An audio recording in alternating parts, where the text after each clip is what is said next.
sa diretsahan na istorya, ito kasing si BBM ngayon is a bankrupt leader na eh. Bankrupt na ka talaga eh. Wala na siyang pupuntahan eh. And we see in the future that BBM will suffer the same fate with the same with his father, no? Alam in the future, kasi sobra-sobra na eh. He is the son of a dictator. Ngayon, lumalabas yung kulang niya na diktator din siya eh. Hindi po yung kingdom of Jesus Christ ang ini-insulto nila. Buong Mindanao na eh. So, siguro, ngayon, sa ginawa nila, the administrations of Bongbong Marcos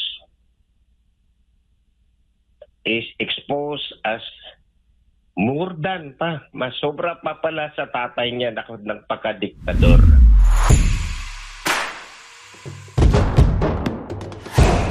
Alam nyo, to be real about this, yung talagang maging totoo po tayo rito, itong si BBM kasi, he wants really to give the message na hindi siya pwedeng kalabanin.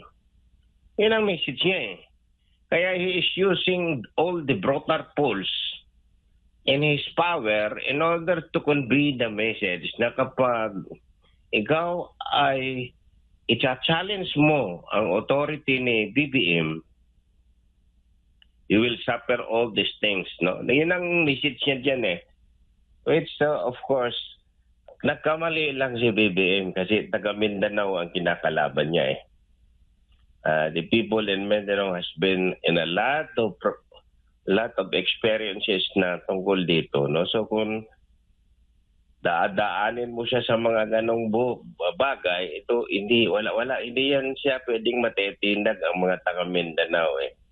Ang sa taga Mindanao na yung kanilang puso, ang kanilang prinsipyo at ang kanilang pinaglalaban. Sa bagay na ito, nakakasakit pa ito dahil may religious overtone eh. Una, ang tanong ko lang kung magawa ba na BBM yan kapag ginamit niya sa mga Katoliko? Isa pang tanong, magagawa ba yan ni BBM kapag ginamit niya ito sa mga Islam o mga Muslim? O sa Iglesia ni Cristo? So, yun ang mga tanong. Kasi itong sa diretsahan na istorya, ito kasing si BBM ngayon is a bankrupt leader na eh. Bankrupt na ka talaga eh. Wala na siyang pupuntahan eh. And we see in the future that BBM will suffer the same fate with the same with his father, no? Alam in the future, kasi sobra-sobra na eh. Tulad ng mga maisog rally, lahat pinipigilan. Kaya itong si Pastor Kibuloy, dahil lang identified siya sa kay Duterte at si Duterte ang pinakamalakas na nagcha-challenge sa kay BBM is kawawa na si Pastor Kibuloy. Talagang kasi very very obvious kasi ang mga relationship. Pastor Kibuloy is being persecuted for the simple reason that he is identified with the Duterte family. Simple lang yan eh. So ito naman si Marcos, dahil mayroon siyang dugo ng pagkadiktador, I think he cannot escape those things. He is the son of a dictator. Ngayon, lumalabas yung kulang niya na diktator din siya eh. So yun ang bagay-bagay ngayon na pinag-iisipan ng mga taga Mindanao. Hindi lang itong kingdom of Jesus Christ. No, it's not. It is already challenging, assailing the resolve of the people of Mindanao. Yan ang point ngayon dito eh. Hindi po yung kingdom of Jesus Christ ang ini-insulto nila. Buong Mindanao na eh.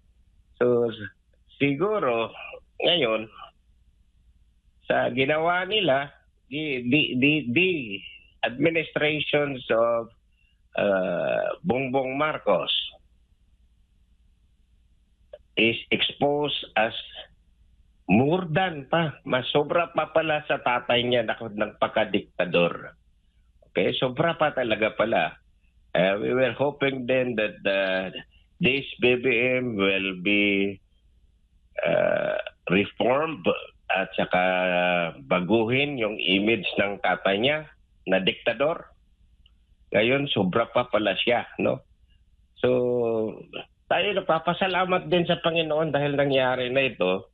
At bago pa man, na-expose na pagka-diktador ni BBM at may sarili siyang paglalagyan sa mga ginagawa niya.